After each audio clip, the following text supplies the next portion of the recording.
Hello everyone. तो आज हम बात करने जा रहे हैं बरैथियर यूनिवर्सिटी बेसिकली जो कि तमिलनाडु में सिचुएटेड है। ठीक है।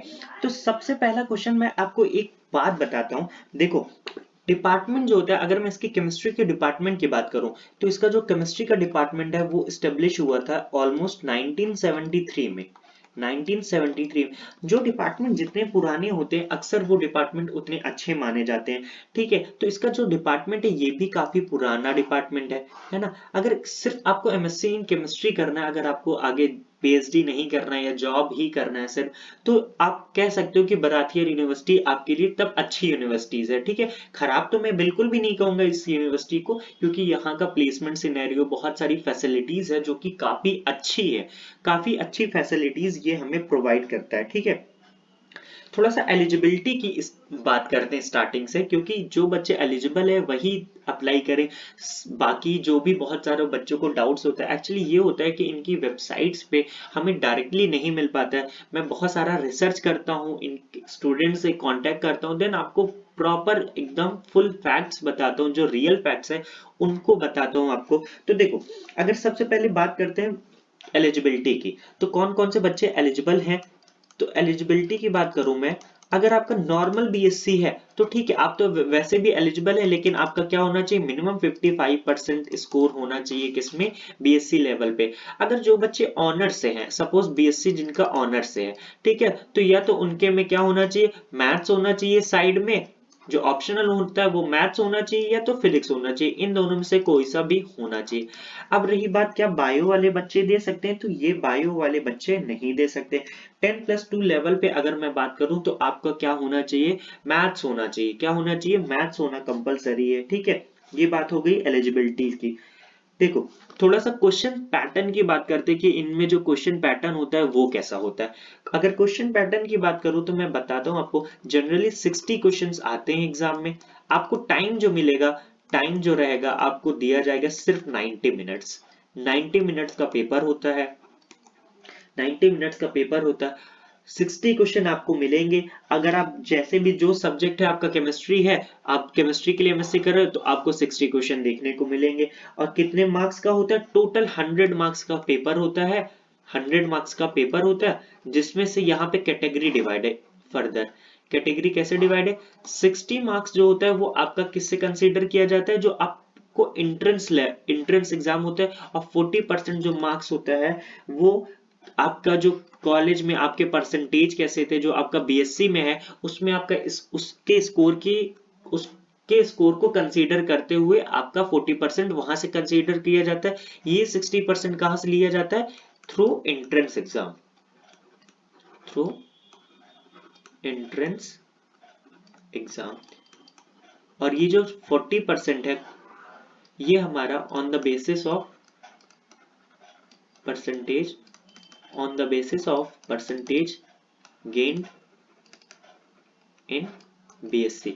आपका जो बीएससी लेवल पे है, सपोज आपका 90% है, तो आपके लिए बहुत ज्यादा बेनिफिट होगा, क्योंकि 40% कॉलेज की जो हमारी मार्कशीट्स होती है वहां से कंसीडर होता है, और 60% जो होता है वो हमारा एंट्रेंस से एग्जाम से होता है। ठीक है। इतनी बात हो गई एग्जाम पैटर्न की। एग्जाम बेसिकली आपको स्टार्ट जो होता है, इसका फॉर्म जो होता है, फॉर्म डेट बताऊं तो जनरली जो इसका स्टार्ट हो जाता है वो मिड वीक ऑफ मार्च में इसका फॉर्म आता है। मिड वीक ऑफ मार्च में। ठीक है। और जो इसका जो एग्जाम होता है वो स्टार्ट होता है almost mid mid week of मई में। ठीक है। और एग्जाम भी दो टाइप के एग्जाम होते हैं बेसिकली, आप ऑनलाइन भी दे सकते हो, आप ऑफलाइन भी दे सकते हो। Online, offline, both are available. Both are available. आपका अगर मन है ऑनलाइन देने का तो आप ऑनलाइन भी दे सकते हो, ऑफलाइन देने का मन है तो आप ऑफलाइन भी दे सकते हो। ऑनलाइन देने में ये नहीं रहेगा आपको कैलकुलेटर की, आप अगर सोच रहे हो कि मुझे कैल्सी मिल जाएगा, तो कैल्सी यहाँ पे अवेलेबल आपको नहीं होता है। ठीक है। कैल्सी आपको नहीं मिल पाएगा।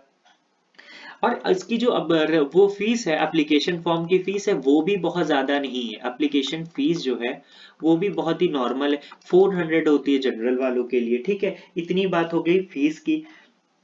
अब मैं बात करूं कॉलेज की फीस कितनी है। ठीक है। अगर कॉलेज फीस की बात करते हैं तो कॉलेज फीस मैं आपको बता दूं यहाँ पे बहुत ही कम होती है। फीस तो बहुत ही बहुत ही कम होती। अगर मैं कंपैरिजन करूं बहुत से अच्छी एनआईटीज वगैरह से भी अगर मैं इसको कंपेयर करूं, तो यहाँ पे जनरली जो कॉलेज फीस होती है, अगर आप ऑन एन एवरेज मैं आपको मान के चल रहा हूँ 20 to 25,000 पर ईयर, वो भी hostel included, with hostel included की बात कर रहा हूँ, विद हॉस्टल इंक्लूडेड। तो फीस ज्यादा नहीं है।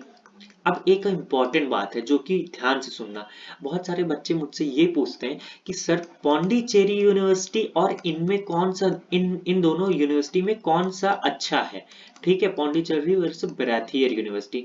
तो बहुत सारे बच्चों का क्वेश्चन ये होता है। देखो मैं रियल अगर फैक्ट की बात करूं, अगर आप किसमें रिसर्च पर्पस से सोच रहे हो, तो रिसर्च पर्पस के लिए Pondicherry university one of the best university है, बहुत ज्यादा अच्छी है। यहाँ पे जो मशीन्स होती हैं, जो रिसर्च मशीन्स होती हैं, सपोज दैट एनएमआर वगैरह होती है, जो यूवी स्पेक्ट्रोमीटर होगी, जो कि बहुत ज्यादा महंगी होती है, बहुत ज्यादा कॉस्टली होती है, वो सब यहाँ अवेलेबल है। जबकि बराथियर यूनिवर्सिटीज में इतना आपको फैसिलिटी रिसर्च के पर्पज से तो नहीं मिलेगी। यहाँ पे पौंडीचेरी यूनिवर्सिटी से अगर आप जाते हो, इसको प्रेफर करते हो, यहाँ पे आपको अब्रॉड स्टडी करने का चांसेस बहुत ज्यादा होता है। अगर आप यहाँ से पढ़ के गए, आप प्रोफेसर, आपका दिमाग जो है, आपका मन बहुत अच्छे से लगता है रिसर्च में, आपका प्रोफेसर से अच्छा कनेक्शन बिल्ड है, अगर उन्होंने आपको रेफर कर दिया, तो 100% आपका अब्रॉड आपका सिलेक्शन हो जाएगा। बट बराथियर में इतनी फैसिलिटी, देखो यहाँ पे भी चांसेस है, यहाँ पे भी रिसर्च पे काम किया जाता है, रिसर्च फील्ड देखे जाते हैं, लेकिन उतना अच्छा नहीं देखा जाता जितना पौंडीचेरी में देखा जाता है। ठीक है, इतनी बात होगी पौंडीचेरी और बराथियर के लिए। जो बच्चे बहुत ज्यादा कंफ्यूज है कि पौंडीचेरी और बराथियर लें, अगर मेरा सजेशन अगर आपको मानना है, तो पौंडीचेरी आपके लिए बेस्ट होगी, अगर आप जॉब के पर्पस से भी सोच रहे हैं, या अगर आपको पीएचडी करना है उसके पर्पस से भी सोच रहे हैं, तो दोनों आपके लिए बेस्ट है। दोनों नहीं, पौंडीचेरी यूनिवर्सिटी। तब अगर आप दो में कंफ्यूज है, पौंडीचेरी और बराथियर में, तो आप मेरे हिसाब से अगर मानिए, तो आप पौंडीचेरी जाइए, क्योंकि वहां आपको बहुत ही अच्छा इन्वायरमेंट मिलेगा। फिर वहां आप चाहे नेट हो चाहे गेट हो, अगर आप नेट गेट की तैयारी करना चाहते हैं, तो आप चाहे पौंडीचेरी ले लीजिए चाहे बराथियर ले लीजिए। सिर्फ अगर आपको सीएसआईआर वगैरह जो नेट है उसको अगर क्रैक करना है, तो फिर आप चाहे कोई से भी यूनिवर्सिटीज में पढ़ लीजिए, चाहे पौंडीचेरी में चाहे बराथियर यूनिवर्सिटी में पढ़ लीजिए। अब बराथियर यूनिवर्सिटी की मैं आपको बताता हूँ क्या, अगर आपने बराथियर यूनिवर्सिटी से किया, जॉब के बारे में बताता हूँ, तो यहाँ जो प्लेसमेंट सिनेरियो यहाँ का, बहुत सारी कंपनीज यहाँ भी आती हैं, जैसे इन्फोसिस वगैरह हो गई, इन्फोसिस हो गई, और जैसे कौन सी हो गई, विप्रो हो गई, विप्रो। तो ये सब कंपनीज भी आती हैं, बट एक बात तो फैक्ट है, यहाँ पे आपका प्लेसमेंट जो सैलरी होगी वो ज्यादा अच्छी नहीं होगी बेसिकली, क्योंकि ये सब कंपनीज जो होती हैं वो मेनली बीटेक वालों के लिए होती हैं, बीटेक के स्टूडेंट्स को ज्यादा प्रेफरेंस मिलती है, तो आपको यहाँ पे सैलरी अच्छी नहीं मिल पाएगी। आप बराथियर जाइए, वहां से पढ़िए, अगर आपको नेट गेट क्वालिफाई करना है तो आप, अच्छी बात है, आप वो भी क्वालिफाई करिए, यहाँ जाइए। बट जिनको रिसर्च ओरिएंटेड है, जो जिनका मन बहुत ज्यादा रिसर्च में लगता है, जो रिसर्च ओरिएंटेड जाता है, तो वो अगर कंपैरिजन करने को मुझे बोला जाए, रिसर्च ओरिएंटेड अगर आपको देखना है, तो कंपैरिजन अगर करना हो, तो फिर आप पौंडीचेरी जाइएगा, वरना क्या जाइएगा, आप बराथियर जाएगा। ठीक है, एक बहुत इंपॉर्टेंट बात मेरे को आपसे कहनी है, मैं हर जगह से आपको रिसर्च करके बता रहा हूँ कौन सी यूनिवर्सिटी, सेंट्रल यूनिवर्सिटीज, बहुत सारी यूनिवर्सिटीज जिनके बारे में आपको आइडिया ही नहीं होता, जैसे आईसीटी मुंबई, बार्क, ये सब भी एमएससी कराती, तो मैं सब आपको बता रहा हूँ।